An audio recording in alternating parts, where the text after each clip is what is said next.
In this video, we are going to learn how to write electron configurations using what's called a noble gas configuration. A noble gas configuration is simply an abbreviated way of writing electron configurations. Some of them can get pretty long. It uses the noble gas located before the atom that we're interested in on the periodic table in order to shorten it. This method is also called the shorthand notation. So let me show you an example to demonstrate what we mean.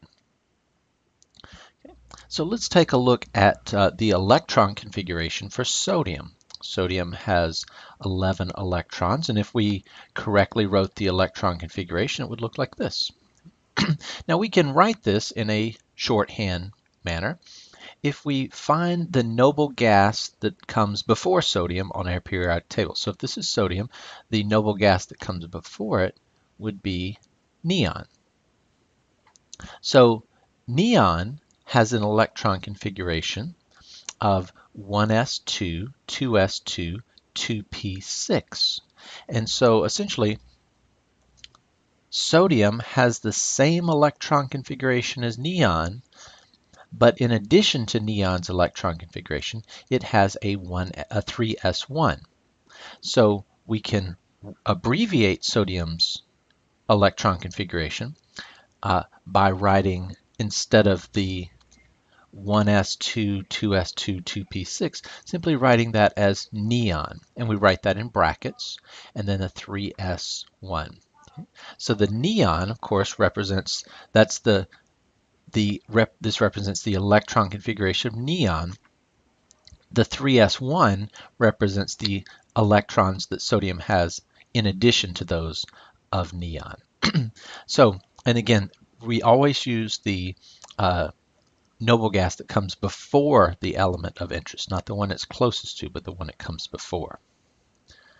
So let's practice writing a few of these. Let's look at three elements, iron, barium, and tungsten. Let's write the noble gas configuration for these three elements. If you'd like, you could pause the video, give it a shot on your own, and then I'll go over it with you. So let's start with iron. Iron's electron configuration is shown here. We should be able to correctly write that. Now, if we locate iron on our periodic table, we see it's right here, 26, and the noble gas that comes before it, if we work backwards, we see that the noble gas that comes before it is argon. Now, argon, again, our noble gases, if you notice, all of the noble gases have a full P subshell.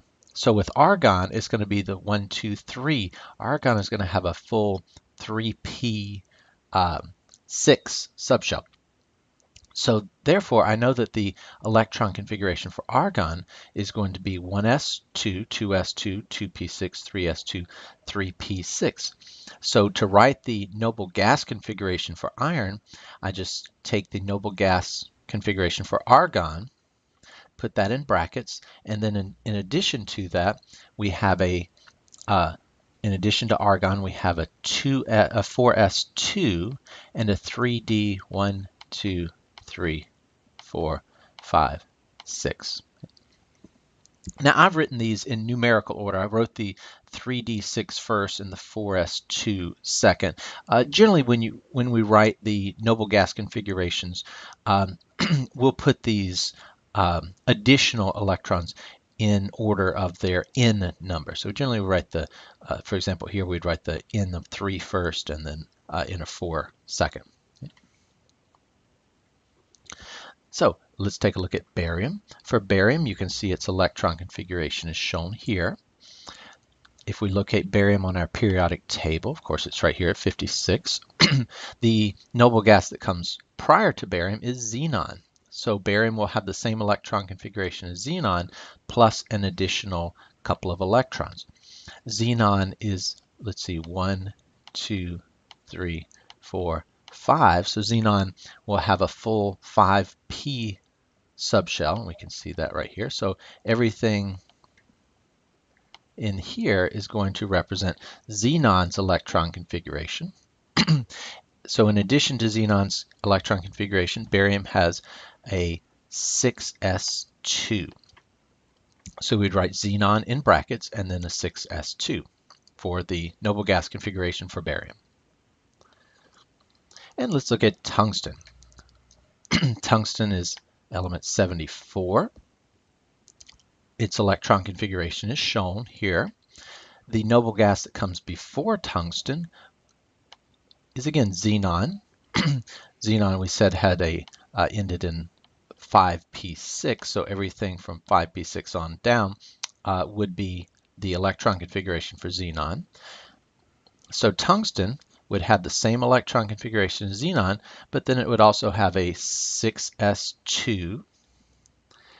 After 6s2, we go to our 5d, and then we drop down, remember, fill up the 4f, 14, and then come back up and continue filling the 5d.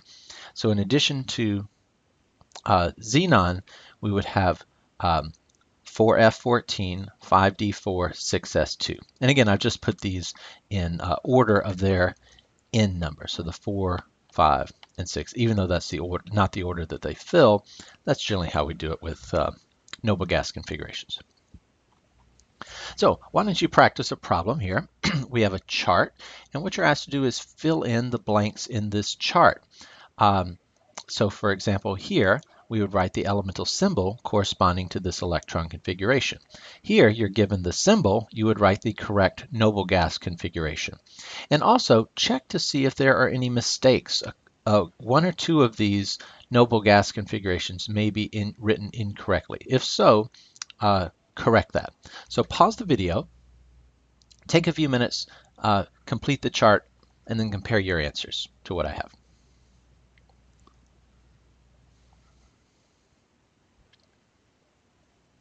Okay, so let's take a look at the answers here. Okay, you can see the first one, we should have calcium. Then we have the noble gas configuration for vanadium. The third element would be fluorine. Silver's noble gas configuration, you can see it. Iodine's noble gas configuration is shown. Okay.